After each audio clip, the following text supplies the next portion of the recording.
Students आज हम लोग एक नया चैप्टर स्टार्ट करेंगे जिसका नाम है यूनिट्स ऑफ फिजिकल क्वांटिटी। ये बहुत बेसिक सा चैप्टर है और इससे कोई डायरेक्ट क्वेश्चन पूछा नहीं जाएगा, बट अगर ये चैप्टर आपको नहीं आएगा तो बाकी कोई चैप्टर आपको समझ में भी नहीं आएगा। बेसिक है बिल्कुल। इस चैप्टर का यूटिलाइजेशन हर एक चैप्टर में, तो इसका नाम है यूनिट्स ऑफ फिजिकल क्वांटिटी।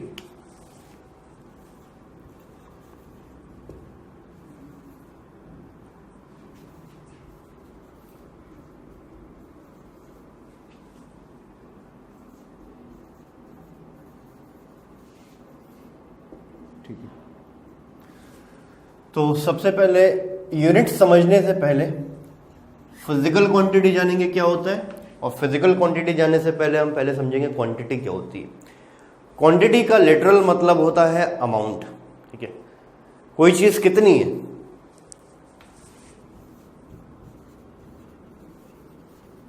ठीक है, इसका लिटरल मतलब होता है अमाउंट। जैसे कि लेंथ, जैसे एक लाइन है ये और एक ये, ठीक, तो बोलेंगे इस लाइन की लेंथ कम है और इस लाइन की लेंथ ज्यादा है। ठीक है, लेस लेंथ और मोर लेंथ, तो ये कम लेंथ है, ये ज्यादा लेंथ। लेस और मोर की बात आ गई, कम या ज्यादा की बात आ गई। इसका मतलब लेंथ कम लेंथ ज्यादा का मतलब क्या है, लेंथ अमाउंट है। कितनी लेंथ है, कम लेंथ है। कितनी लेंथ है, ज्यादा लेंथ है। इसका मतलब लेंथ एक अमाउंट है। ठीक है, जैसे कि मास, तो एक बॉडी है छोटी सी और एक बड़ी सी बॉडी है ये। ठीक है, तो इस बॉडी का मास कम है और इस बॉडी का मास मोर है। तो लेस मास मोर मास, तो मास क्या चीज है, अमाउंट, क्वांटिटी। कम या ज्यादा की बात की जा रही है, इसका मतलब मास, क्वांटिटी, अमाउंट। ठीक है, ऐसे ही जैसे हमने बोल दिया फोर्स, तो कोई बॉडी है, इस पे छोटा सा फोर्स लग रहा है 0.1 न्यूटन लेट से। ठीक है, और दूसरे वाले केस में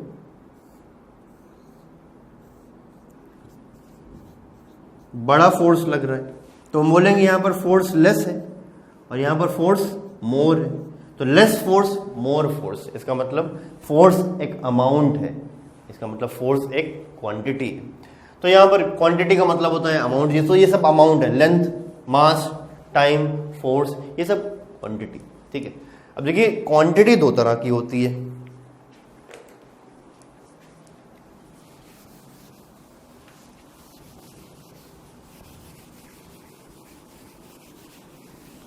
एक होता है नॉन फिजिकल क्वांटिटी, ठीक है, और दूसरा होता है फिजिकल क्वांटिटी।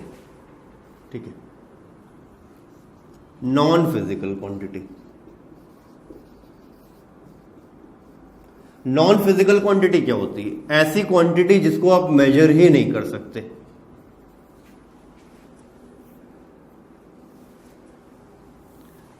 अच्छा, एक चीज आप ये बताइए, मैं बोलूं हैप्पीनेस, कोई कम खुश है, कोई ज्यादा खुश है, तो हैप्पीनेस भी क्या हो गया, क्वांटिटी। क्योंकि हैप्पीनेस कम भी होता है, ज्यादा भी होता है, तो ये भी एक क्वांटिटी है। अब बताइए सैडनेस, ये भी क्या है, क्वांटिटी। सैडनेस कम भी होती है, ज्यादा भी होती है। ठीक है, एंगर, कोई कम गुस्सा होता है, कोई ज्यादा होता है, तो ये एंगर भी एक अमाउंट है। अमाउंट का मतलब ये क्वांटिटी है। तो ये सब भी क्वांटिटीज है। तो नॉन फिजिकल क्वांटिटी, ऐसी क्वांटिटी, ये सब भी क्वांटिटी है। लेंथ, मास, टाइम, टेम्परेचर, ये सब क्वांटिटी है। नॉन फिजिकल क्वांटिटी ऐसी क्वांटिटी होती है जिसको हम मेजर नहीं कर सकते, नाप नहीं सकते। ठीक है, कांट बी मेजर्ड।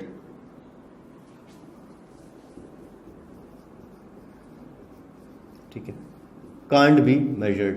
जैसे कौन सी ऐसी क्वांटिटी होती है जिनको मेजर नहीं कर सकते, यही देखिए हैप्पीनेस। कोई खुश है तो एग्जैक्टली कितना खुश है, क्या आप बता सकते हैं लिखकर, नहीं। क्वांटिटी तो है पर इसको मेजर नहीं कर सकते। सैडनेस, क्वांटिटी तो है तो मेजर नहीं कर सकते, लिख के नहीं बता सकते कि कोई कितना सैड है।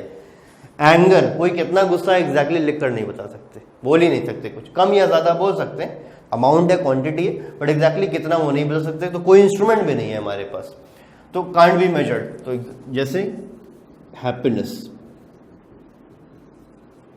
सैडनेस, एंगर, ठीक है, ये सब नॉन फिजिकल क्वांटिटी होगी। फिजिकल क्वांटिटी क्या होती है? ऐसी क्वांटिटी जिनको हम मेजर कर सकते हैं, ठीक है, विच कैन बी मेजर्ड।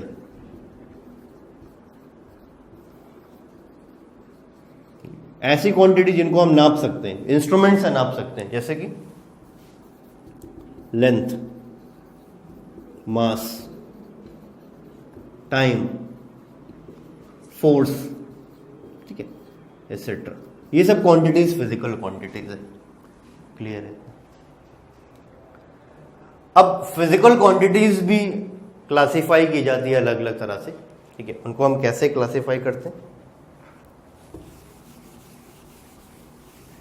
देखिए, फिजिकल क्वांटिटी को हम अलग अलग तरह से क्लासिफाई करते हैं, ठीक है। पहला है, तो आई थिंक आपको क्वांटिटी और फिजिकल क्वांटिटी अब तक समझ में आ गया होगा। तो क्लासिफिकेशन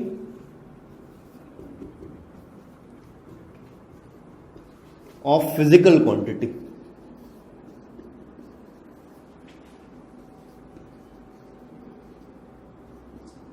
ठीक है। इसको कैसे क्लासिफाई, देखिए दो तरह से क्लासिफाई करेंगे हम।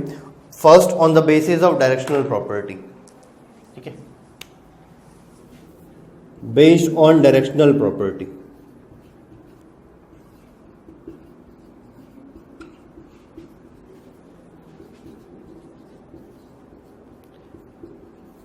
बेस्ड ऑन, अभी ये समझ में आएगा क्या है। तो बेस्ड ऑन डायरेक्शनल प्रॉपर्टी अगर हम क्लासिफाई करें फिजिकल क्वांटिटी, तो ये दो तरह की होती है। पहली होती है स्केलर, ठीक है, स्केलर क्वांटिटी, और दूसरी होती है वेक्टर क्वांटिटी। तो डायरेक्शन के बेसिस पे हम अगर फिजिकल क्वांटिटी को क्लासिफाई करते हैं तो दो तरह से हो गई, स्केलर क्वांटिटी और वेक्टर क्वांटिटी। स्केलर क्वांटिटी में कोई सिर्फ मैग्नीट्यूड होता है, कोई डायरेक्शन नहीं होती। तो ऐसी क्वांटिटी जिसमें सिर्फ मैग्नीट्यूड होता है, ओनली मैग्नीट्यूड, नो डायरेक्शन, ठीक है। जैसे अब बताइए, लेंथ, मास, स्पीड, ये सब ऐसी क्वांटिटीज हैं जिसमें सिर्फ मैग्नीट्यूड है। लेंथ 1 मीटर होगा, 4 मीटर हो सकता है, मास 1 kg 2 kg हो सकता है, लेकिन किस डायरेक्शन में इसकी कोई बात ही नहीं। तो ये सब क्वांटिटीज में कोई डायरेक्शन नहीं है। तो ऐसी क्वांटिटी जिनमें कोई डायरेक्शन नहीं होती, सिर्फ मैग्नीट्यूड होता है, ठीक है, वो कहलाता है स्केलर क्वांटिटी। सेकेंड है वेक्टर क्वांटिटी, ऐसी क्वांटिटी जिसमें मैग्नीट्यूड भी हो और डायरेक्शन भी हो और लॉज ऑफ वेक्टर अलजेब्रा को फॉलो करें। ये बहुत इंपॉर्टेंट लाइन मैंने अभी बोली है पूरी की पूरी। स्केलर क्वांटिटी जिसमें कोई डायरेक्शन नहीं होती, सिर्फ मैग्नीट्यूड होता है। वेक्टर क्वांटिटी लोग काफी इसकी इनकम्प्लीट डेफिनेशन बोलते हैं, ठीक है। तो वेक्टर क्वांटिटी ऐसी क्वांटिटी होती है जिसमें मैग्नीट्यूड भी होता है और डायरेक्शन भी होता है, and follows laws of vector algebra,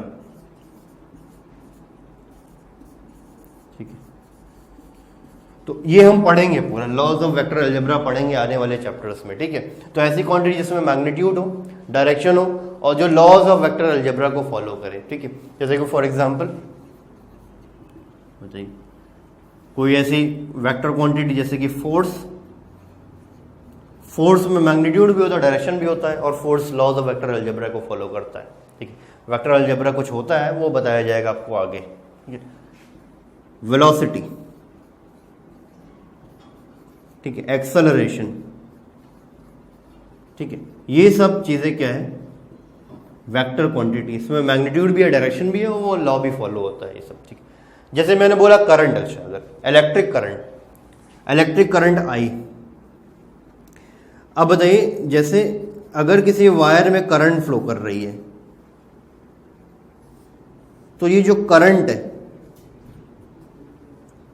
ठीक है, ये जो करंट है, ये स्केलर क्वांटिटी है या वेक्टर क्वांटिटी है? मैंने बोला लेट से इसमें 5 एम्पियर करंट फ्लो कर रही है, 5 एम्पियर, तो 5 करंट में मैग्नीट्यूड भी है और एक डायरेक्शन भी है, तो स्केलर हुई कि वेक्टर हुई? करंट एक स्केलर क्वांटिटी होती है, वेक्टर नहीं होती। क्यों? क्योंकि लॉज ऑफ वेक्टर अलजेब्रा को ये फॉलो नहीं करती है, ठीक है। Even though it has magnitude and direction, still it is a scalar quantity. तो current is a scalar quantity, it's not a vector quantity, ठीक है, because it doesn't follow laws of vector algebra, ठीक है। वो क्या है वो detail में आपको बताया जाएगा, क्लियर। तो ये हमने क्लासिफाई कर लिया अभी फिजिकल क्वांटिटी को बेस्ड ऑन डायरेक्शनल प्रॉपर्टी, पहला, ठीक है। आगे बढ़ते हैं, इसका नेक्स्ट क्लासिफिकेशन है बेस्ड ऑन डिपेंडेंसी,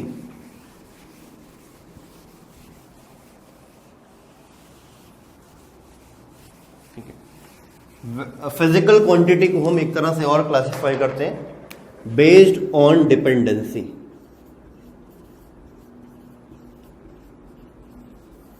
ठीक है।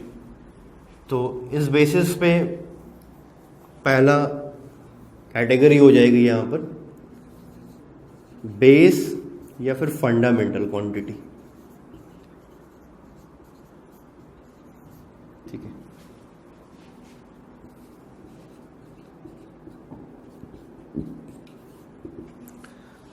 तो अगर फिजिकल क्वांटिटी को हम क्लासिफाई करें बेस्ड अपॉन डिपेंडेंसी, क्या है अभी आपको समझ में आ जाएगा। तो पहला हो गया बेस क्वांटिटी या फिर फंडामेंटल क्वांटिटी।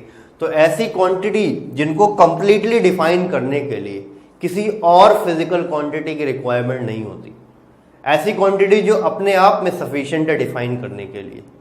तो the quantities which do not require any other physical quantity for the definition are called as base quantity और फंडामेंटल क्वांटिटी, ठीक है।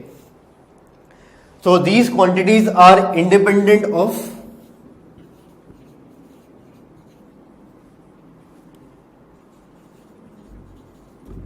other quantities for their definition.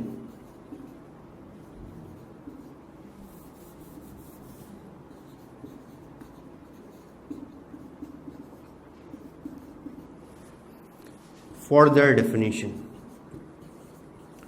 ऐसी क्वांटिटीज जिनको डिफाइन करने के लिए हमें किसी दूसरी क्वांटिटी की जरूरत ना पड़े, वो कहलाती है फंडामेंटल क्वांटिटी। जैसे अभी मैं आपको बता दे रहा हूं कौन कौन सी होती है वो, mass, length, time, temperature, electric current, ठीक है, अमाउंट ऑफ सब्सटेंस,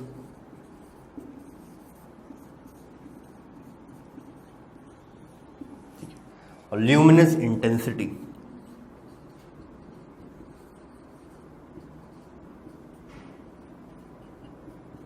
तो 7 क्वांटिटीज 1 2 3 4 5 6 7 क्वांटिटीज हमने यहां पर लिख दिया, ठीक है। ये फंडामेंटल क्वांटिटीज है, बेस क्वांटिटी है। मास को डिफाइन करने के लिए, मास को समझाने के लिए हमें कोई और क्वांटिटी चूज नहीं करनी। मास का कोई अलग से फॉर्मूला नहीं है, ये अपने आप में सेल्फ सफिशिएंट है डिफाइन करने के लिए। तो ये क्वांटिटीज, ये अभी आगे भी आएगा, हम इसको प्रॉपरली बहुत अच्छे से मेमोराइज करेंगे, याद करेंगे। तो ऐसी क्वांटिटीज जिनको डिफाइन करने में बाकी क्वांटिटीज की हेल्प ना लेनी पड़े, वो कहलाती है बेस क्वांटिटी या फंडामेंटल क्वांटिटी। दूसरी कैटेगरी है इसमें डेराइव्ड क्वांटिटी, ठीक है। डेराइव्ड क्वांटिटी बताइए, ऐसी क्वांटिटी जो दूसरों पे डिपेंड होती है, जो दूसरी क्वांटिटीज पे डिपेंड होती है। ऐसी क्वांटिटी जिनको डिफाइन करने के लिए हमें दूसरी क्वांटिटी की हेल्प लेनी पड़ती है, ठीक है। क्वांटिटीज विच डिपेंड अपॉन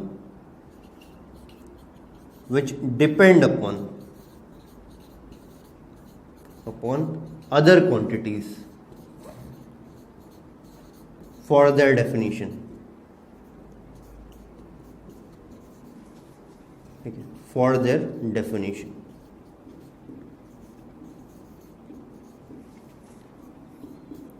तो ऐसी क्वांटिटीज जिनके बारे में अगर आपको बताना है और वो बता पाएंगे आप दूसरी क्वांटिटी की हेल्प से, वो कहलाएगी डेराइव्ड क्वांटिटी। जैसे कि स्पीड,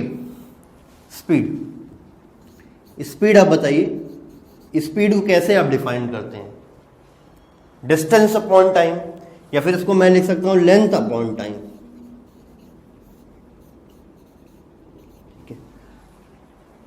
अच्छा, यहां पर आप ऐसे अदर क्वांटिटीज में आप लिख सकते हैं base quantities. The quantities which depend upon base quantity, ये भी बोल सकते हैं आप कि derived quantities are the quantities which depend upon base quantities. जिनको डिफाइन करने के लिए बेस क्वांटिटी की हेल्प लेनी पड़ती है, जो बेस क्वांटिटी पे डिपेंड करती है, ये सारी they are called as derived quantity. जैसे स्पीड, डिस्टेंस अपॉन टाइम होता है तो लेंथ अपॉन टाइम लिख दिया। तो स्पीड बताइए लेंथ और टाइम से बना है, तो speed is derived from, obtained from length and time. Speed को डिफाइन करने के लिए आपको दो बेस क्वांटिटी की हेल्प लेनी पड़ी, पहली है लेंथ, दूसरी है टाइम। ठीक है, इसी तरह से अगर आप फोर्स की बात करें, फोर्स बताइए क्या होता है? मास इंटू एक्सेलरेशन होता है। ठीक है, शॉर्ट में मैं लिख देता हूं। अब बताइए एक्सेलरेशन क्या होता है? वेलोसिटी अपॉन टाइम होता है। ठीक है, अच्छा वेलोसिटी क्या हो गया? Length upon time. Velocity length upon time हो जाएगा, तो ये लेंथ अपॉन टाइम और एक, ठीक है, एक टाइम नीचे है पहले से। मास वेलोसिटी अपॉन टाइम को मैंने लिख दिया, वेलोसिटी को लिख दिया लेंथ अपॉन टाइम, एक टाइम पहले से है तो हो गया। ठीक है, इसका मतलब फोर्स को डिफाइन करने के लिए आपको तीन फंडामेंटल क्वांटिटी या बेस क्वांटिटी को चूज करना पड़ा। वो क्या क्या है? मास, लेंथ और टाइम। फोर्स तीन फंडामेंटल क्वांटिटी से मिलकर बना है, मास, लेंथ और टाइम। तो ये फोर्स, स्पीड, ये सब क्या हो गए? डिराइव्ड क्वांटिटीज हो गए। ठीक है, और डिराइव्ड क्वांटिटी क्या हो गई? एक्सेलरेशन हो गया। ठीक है, मैग्नेटिक फील्ड हो गया, बहुत सारी ऐसी क्वांटिटीज है जो डिराइव्ड क्वांटिटी है। ठीक है, अब समझते हैं, अगर आपको ये समझ में आ गया क्वांटिटी और फिजिकल क्वांटिटी और ये क्लासिफिकेशन, इसके बाद हम आते हैं यूनिट्स पर कि यूनिट क्या होती है एक्चुअली में। ठीक, आई थिंक यहां तक क्लियर है।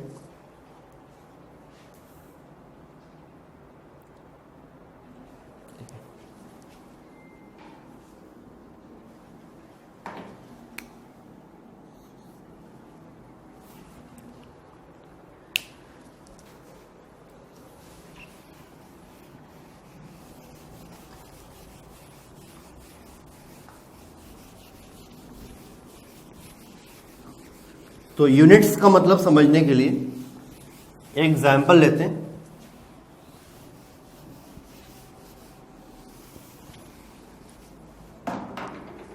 ठीक है,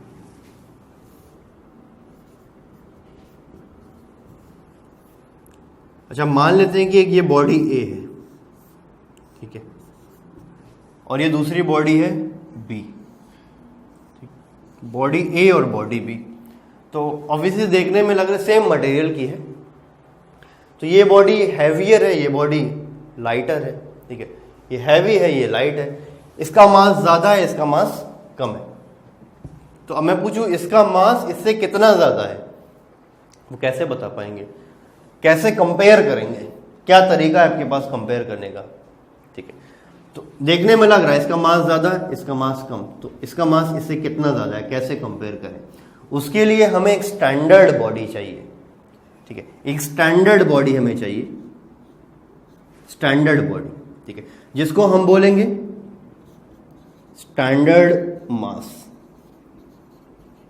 ठीक है, और स्टैंडर्ड मास का जो नाम है वो है किलोग्राम। ठीक, किलोग्राम, इसका सिंबल है केजी, या फिर इसको आप 1 kg भी लिख सकते हैं ऐसे, चाहे आप केजी बोले चाहे 1 kg बोले। तो एक स्टैंडर्ड मास है, स्टैंडर्ड बॉडी या स्टैंडर्ड मास है जिसका नाम है किलोग्राम, या जिसका नाम है 1 किलोग्राम। अब अगर इसका मास और इसका मास आपस में कंपेयर करना है तो हम क्या करेंगे? पहले इसका मास इससे कंपेयर करेंगे। मान लीजिए कि इसका मास इससे 5 टाइम्स आया, ठीक है, तो हम अगर तो इसका मास इससे 5 टाइम्स आ गया, इसका मास कितना है, इसका नाम क्या है 1 kg, तो इसका हो जाएगा 5 kg। अच्छा, इसका मास मान लीजिए आया 50 kg, सॉरी 50 टाइम्स, सॉरी, इसका मास इससे 50 टाइम्स आ गया। तो अगर इसका मास इससे 50 टाइम्स आ गया तो इसका मास हो जाएगा 50 kg। अब आप कंपेयर कर सकते हैं ए का मास और बी का मास आपस में कंपेयर कर सकते हैं कि बी का मास ए से 10 टाइम्स है, ये 5 kg या 10 kg। तो एग्जैक्टली है क्या यहाँ पर, देखिए कि हमने एक स्टैंडर्ड मास चूज किया, जिससे हम या जिसकी हेल्प से बाकी बॉडीज का मास निकाल रहे हैं ताकि उनका मास आपस में हम कंपेयर कर सकें। जैसे कि एक ये दो मार्कर्स हैं, ये एक डस्टर है, ये मार्कर है, इनका मास आपस में कंपेयर करना है। तो सब कैसे कंपेयर कर पाएंगे, पहले इनका मास हम स्टैंडर्ड मास से कंपेयर करेंगे। तो इसका स्टैंडर्ड मास का से कंपेयर करके इसका मास आ जाएगा, फिर स्टैंडर्ड मास से कंपेयर करके इसका मास आ जाएगा, तो हम दोनों को कंपेयर आपस में कर लेंगे, ठीक है। एनीवेज, तो ये स्टैंडर्ड जो मास है इसी को हम बोलते हैं unit of mass, unit of मास। तो यूनिट ऑफ मास क्या हो जाती है, केजी। ये स्टैंडर्ड मास है, इसका नाम है क्या, स्टैंडर्ड मास का, सॉरी, इसका स्टैंडर्ड मास का जो नाम है किलोग्राम, सिंबल है केजी। ये क्या है, यूनिट ऑफ मास है। अब तो कैसे डिफाइन करेंगे यूनिट, तो यूनिट बेसिकली होती क्या है, किसी क्वांटिटी की यूनिट वो होती है जिससे हम बाकी बॉडीज का कंपैरिजन करते हैं, ठीक है। इसका मास हमने इससे कंपेयर किया, इसका मास इससे कंपेयर किया, इसका मास आ गया, इसका मास आ गया, फिर हम आपस में कंपेयर कर लेंगे। तो एग्जैक्टली ये जो स्टैंडर्ड मास है, ठीक है, उसको हम बोलेंगे यूनिट ऑफ मास। अब इसको यूनिट को हम कैसे डिफाइन करेंगे प्रॉपरली। अच्छा, एक चीज ये समझने वाली है कि स्टैंडर्ड, ये कौन बताएगा हमें कि ये स्टैंडर्ड मास होता है, किसने बोला कि ये स्टैंडर्ड मास होता है, कौन चूज करता है। तो एक बॉडी होती है जिसका नाम है जनरल कॉन्फ्रेंस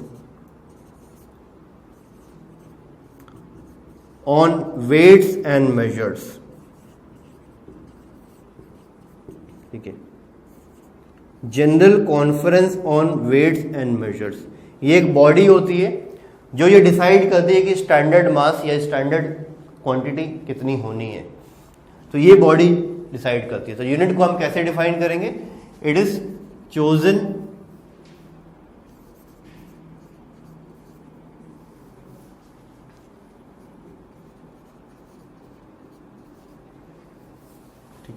देखिए, ये कहीं ना कहीं से चूज की जाती है, ठीक है। ये chosen standard unit of measurement होती है।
तो यूनिट क्या हो गई, पहले तो ये चूज की जाती है और ये रेफरेंस स्टैंडर्ड ऑफ मेजरमेंट है।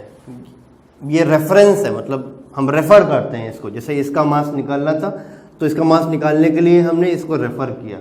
तो चोजन रेफरेंस स्टैंडर्ड है, बिल्कुल इंटरनेशनली सबने एक्सेप्ट कर लिया मेजरमेंट के लिए, ठीक है। इन multiple of which a physical quantity is expressed. तो फिजिकल क्वांटिटी यहाँ पर मास है, ठीक है। किसी बॉडी का मास निकालने के लिए हम इस बॉडी पर गए, कंपैरिजन किया, ठीक है।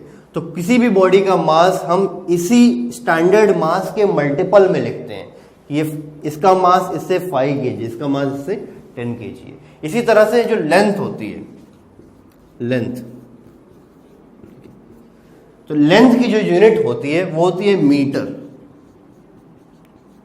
तो कोई स्टैंडर्ड लेंथ है, इंटरनेशनली एक्सेप्टेड है, वो चूज की गई है, एक लेंथ को चूज किया गया है। अब जितनी भी बाकी लेंथ है वर्ल्ड में, सब की लेंथ या हर बॉडी की लेंथ इस स्टैंडर्ड लेंथ से स्टैंडर्ड चोजन रेफरेंस लेंथ से कंपेयर करके निकाली जाती है। जैसे मैंने बोला एक रॉड की लेंथ निकालनी है, तो उस रॉड की लेंथ बेसिकली इसी स्टैंडर्ड लेंथ से कंपेयर करके निकाली जाएगी। ठीक है, इसी तरह से जैसे टाइम है, टाइम की यूनिट क्या होती है? सेकंड।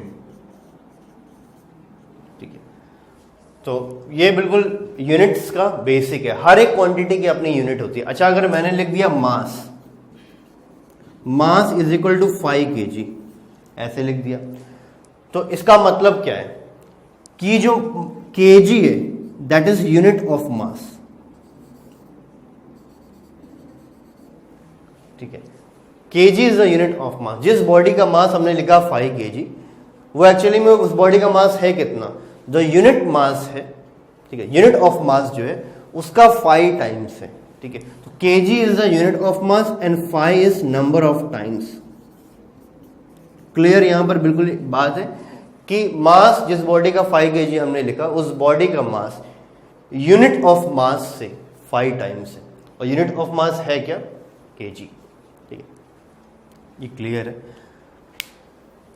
अब देखिए, अलग अलग सिस्टम्स में अलग अलग फिजिकल क्वांटिटी की अलग अलग यूनिट होती है। ठीक है, तो कितने सिस्टम है पहले हमें देखना है कि कितने सिस्टम्स होते हैं। बेसिकली देखिए 4 सिस्टम होते हैं।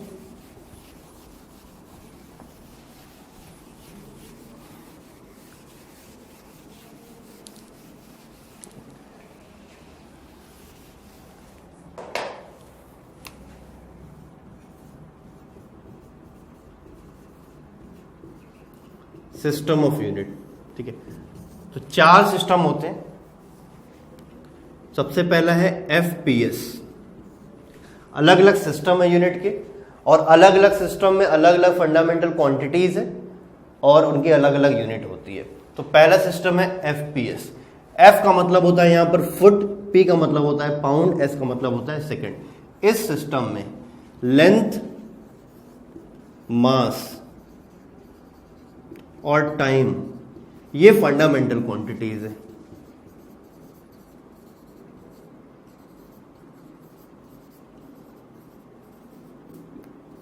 ठीक है, 3 ही फंडामेंटल क्वांटिटी है इस सिस्टम में। एक सिस्टम बना दिया गया जिसमें length, mass, time 3 fundamental quantities है, अब बाकी नहीं है। ठीक, इसमें लेंथ की जो यूनिट होती है, यूनिट ऑफ लेंथ इस सिस्टम में वो होती है फुट, और सिंबल है इसका FT। ठीक है, इसी तरह से लेंथ, यूनिट ऑफ मास जो होगी इस सिस्टम में वो होता है पाउंड, सिंबल है LB। ठीक है, और यूनिट ऑफ टाइम जो है वो है सेकंड। ठीक है, सिंबल है S। दूसरा जो सिस्टम है वो है CGS सिस्टम। इस सिस्टम में भी लेंथ, मास, टाइम ये तीनों फंडामेंटल क्वांटिटीज है। मैं शॉर्ट में लिख दे रहा हूं, फंडामेंटल 3 फंडामेंटल क्वांटिटीज सिस्टम में होती है, लेंथ, मास, टाइम। अच्छा, इसमें यूनिट लेंथ की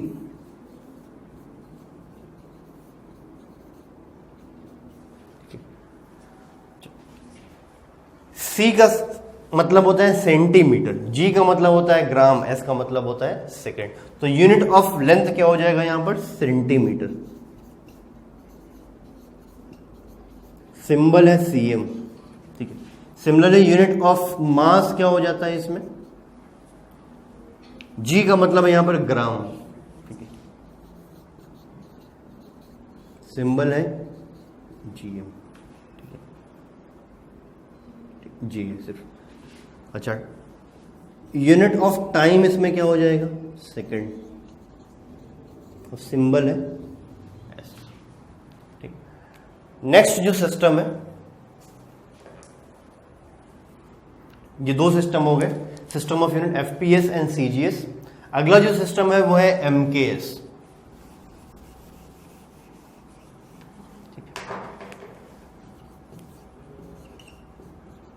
ठीक है। इस सिस्टम में भी length mass time fundamental quantity है, ठीक है। और इसमें यूनिट, अच्छा, m stands for metre, k stands for kilogram, s stands for second, metre kilogram second, ठीक है। तो इसमें यूनिट ऑफ लेंथ है मीटर, सिंबल है स्मॉल m, और यूनिट ऑफ मास है किलोग्राम और सिंबल है kg, और यूनिट ऑफ टाइम है सेकंड वही, और सिंबल है s। अब जो लास्ट सिस्टम ऑफ यूनिट है जिसको हम ज्यादातर फॉलो करते हैं और बिल्कुल लेटेस्ट है ये, वो है SI, ठीक है। SI सिस्टम ऑफ यूनिट, ठीक है।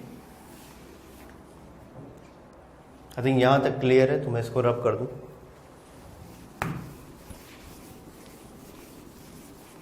ठीक है, इस जो system SI system of unit है, फोर्स, ठीक है। अच्छा, इसका फुल फॉर्म है international system of unit, international system of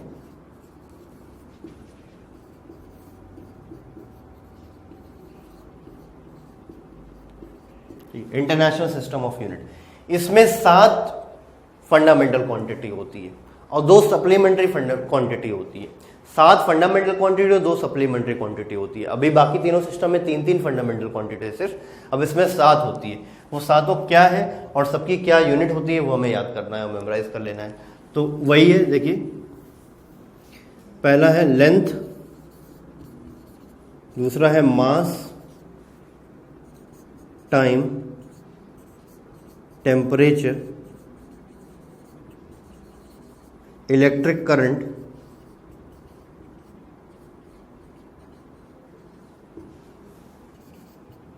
amount of substance and luminous intensity.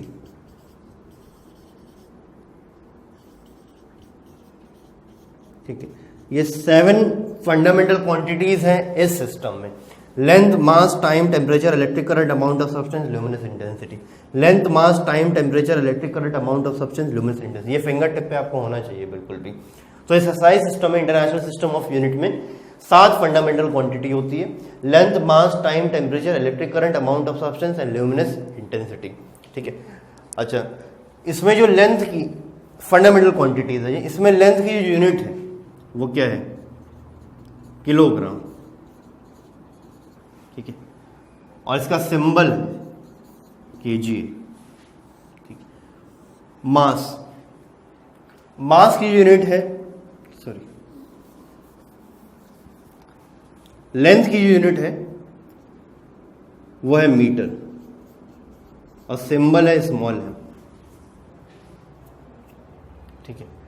मास की यूनिट है किलोग्राम और सिंबल है kg, ठीक। टाइम की यूनिट है सेकंड और सिंबल है s। टेम्परेचर की यूनिट है केल्विन, सिंबल है कैपिटल K, ठीक है। इलेक्ट्रिक करंट, इसकी यूनिट है एम्पियर और सिंबल है capital A। Amount of substance, इसकी यूनिट है मोल, सिंबल है MOL, ठीक। ल्यूमिनस इंटेंसिटी की यूनिट है कैंडला और सिंबल है CD, ठीक। ये आपको बिल्कुल फिंगर टिप पे होना चाहिए, याद होना चाहिए। ल्यूमिनस इंटेंसिटी वगैरह कभी हार्डली कभी डिस्कस किया जाएगा, बस आपको अभी याद कर लेना, कभी यूज भी नहीं आएगा इसका पूरे सिलेबस में, ठीक है। तो length, mass, time, temperature, electric current, amount of substance and luminous intensity. Length, mass, time, temperature, electric current, amount of substance, luminous intensity, ठीक है। तो लेंथ की यूनिट हो गई मीटर, सिंबल M, मास की unit kilogram, symbol kg, time की unit second, symbol S, temperature kelvin K, electric current ampere A, amount of substance mole MOL, luminous intensity candela CD। इसके अलावा इसमें 2 supplementary quantities हैं,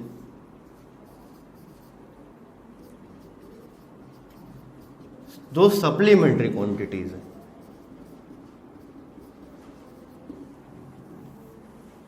angle और solid angle, 7 fundamental quantities तो ये है। इसके अलावा 2 सप्लीमेंट्री क्वांटिटीज है, 2 एडिशनल क्वांटिटीज आप कह सकते हैं इसमें, वो है एंगल और सॉलिड एंगल। ठीक है, एंगल की जो यूनिट होती है वो होती है रेडियन, और सिंबल है इसका RAD। और सॉलिड एंगल की जो यूनिट है वो है स्टेरेडियन, और सिंबल है SR।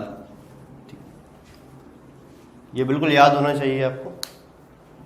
ठीक है, तो ये बेसिक था पूरा यूनिट्स ऑफ फिजिकल क्वांटिटी में। इसमें हमने क्वांटिटी, फिजिकल क्वांटिटी और यूनिट का मतलब समझा, और 4 सिस्टम ऑफ यूनिट देखा हमने। वो कौन कौन से थे? FPS, CGS, MKS और SI। SI का मतलब इंटरनेशनल सिस्टम ऑफ यूनिट। तो ये 7 फंडामेंटल क्वांटिटीज है इसमें, और जो सप्लीमेंट्री क्वांटिटीज है ये आपको बिल्कुल याद होनी चाहिए। नेक्स्ट क्लास में हम लोग डायमेंशनल एनालिसिस स्टार्ट करेंगे। ठीक है, तब तक के लिए गुड बाय।